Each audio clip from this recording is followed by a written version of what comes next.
नमस्कार दोस्तों, इस वीडियो में आपका हार्दिक स्वागत है। आज हम श्री वैद्यनाथ ज्योतिर्लिंग की उत्पत्ति के विषय में जानेंगे। शिव पुराण के अनुसार भारत भूमि पर 12 विभिन्न स्थानों में ज्योतिपिंड गिरने से धरती पर प्रकाश फैल गया। इन्हें ही सनातन धर्म में द्वादश ज्योतिर्लिंग की संज्ञा प्रदान की गई। इन ज्योतिर्लिंगों की स्तुति हमारे शास्त्रों में इस प्रकार वर्णित है। सौराष्ट्रे सोमनाथं च प्रेशैले मल्लिकार्जुनम् उज्जयिनां महाकाल मोंकारं ममलेश्वरम् परल्यां वैद्यनाथं च डाकिन्यां भीमशङ्करम् सेतुबन्धे तो रामेशं नागेशं दारुकावने वाराणस्यां तो विश्वेशं त्र्यम्बकं गौतमी तटे हिमालये तो केदारं घृष्णेशं च शिवालये एतानि ज्योतिर्लिङ्गानि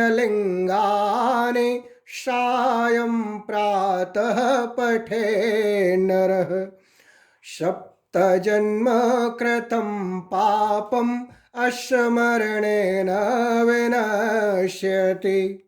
जो मनुष्य प्रतिदिन प्रातःकाल और संध्या के समय इन 12 ज्योतिर्लिंगों का नाम लेता है, उसके 7 जन्मों का किया हुआ पाप इन लिंगों के स्मरण मात्र से मिट जाता है।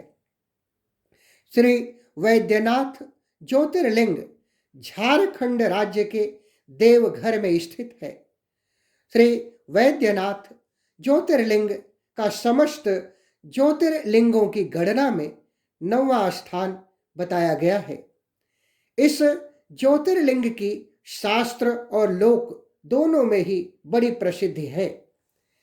इसकी स्थापना के विषय में शास्त्र बताते हैं कि एक बार राक्षस राज रावण ने हिमालय पर जाकर भगवान शिव का दर्शन प्राप्त करने हेतु घोर तपस्या की। दर्शन में विलंब होता देख दशानन एक एक कर अपने शीश काट कर शिवलिंग पर अर्पण करने लगा। उसने 9 सिर काट कर शिवलिंग पर चढ़ा दिया। जब वह अपना 10वां और अंतिम सिर काट कर चढ़ाने को उद्यत हुआ, तब भगवान शिव अति प्रसन्न होकर उसके समक्ष प्रकट हो गए और शीश काटने को उद्यत रावण को ऐसा करने से रोक दिया। बाबा की कृपा से उसके 9 सिर भी पहले की तरह जुड़ गए। बाबा ने कहा, दशानन, मैं तुम्हारी भक्ति और साधना से संतुष्ट हूं और तुम्हारी इच्छा पूर्ण करने का वचन देता हूं। रावण ने वरदान के रूप में भगवान शिव से उस शिव लिंग को लंका ले जाने की अनुमति मांगी। बाबा ने रावण की यह इच्छा तो पूर्ण कर दी, परंतु साथ में एक शर्त भी लगा दी। बाबा ने कहा, दशानन, तुम शिव लिंग ले जा सकते हो, किंतु यदि रास्ते में इसे कहीं रख दोगे तो यह वहीं अचल हो जाएगा और फिर तुम्हारे लिए इसे उठा पाना संभव नहीं होगा। रावण इस बात को स्वीकार कर शिवलिंग के साथ लंका के लिए चल पड़ा। देवता नहीं चाहते थे कि रावण शिवलिंग के साथ लंका पहुंचे, क्योंकि यदि रावण उस शिवलिंग की स्थापना लंका में कर देता तो अपराजय हो जाता। देवताओं ने भगवान गजानन से सहायता मांगी। विघ्न हरता भगवान विनायक ने चरवाहे का रूप धरा। दैवी प्रेरणा से रावण को लघु शंका का आभास हुआ। वह उस शिवलिंग को चरवाहा वेशधारी भगवान गजानन को थमाकर लघुशंका निवारण हेतु चला गया। परंतु चरवाहे के रूप में भगवान श्री गणेश ने रावण से कहा कि यदि एक नियत समय में तुम वापस ना आए तो मैं यह शिवलिंग भूमि पर रख दूंगा। बाबा रावण के साथ लंका नहीं जाना चाहते थे, तो भला रावण नियत समय में वापस कैसे आ पाता।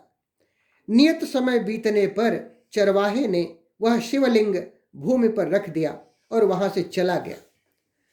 रावण जब लौट कर आया तब बहुत प्रयास करने के बाद भी उस शिवलिंग को उठा नहीं सका।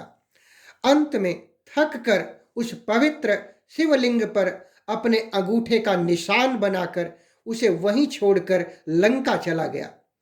तत्पश्चात देवताओं ने वह प्रकट होकर उस शिवलिंग का पूजन किया और उसकी प्रतिष्ठा कर वे अपने अपने धाम को चले गए। यही ज्योतिर्लिंग श्री वैद्यनाथ के नाम से जाना जाता है। यह ज्योतिर्लिंग 11 अंगुल ऊंचा है। इसके ऊपर अंगूठे के आकार का गड्ढा है। ऐसी मान्यता है कि यह वही निशान है जिसे रावण ने अपने अंगूठे से बनाया था।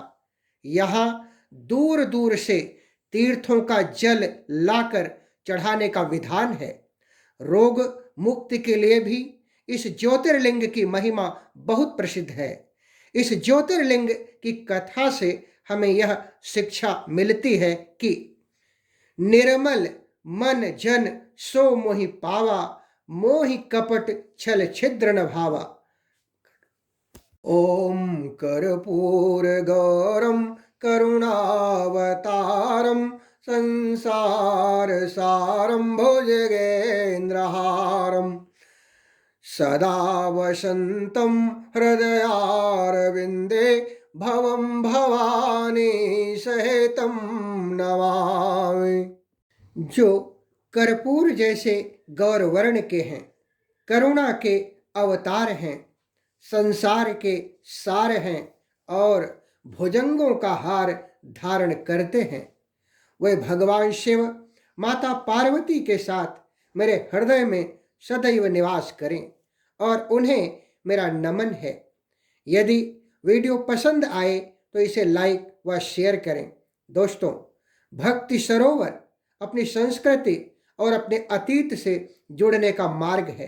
अतः इस चैनल को सब्सक्राइब करके अपना अमूल्य समर्थन प्रदान करें। धन्यवाद।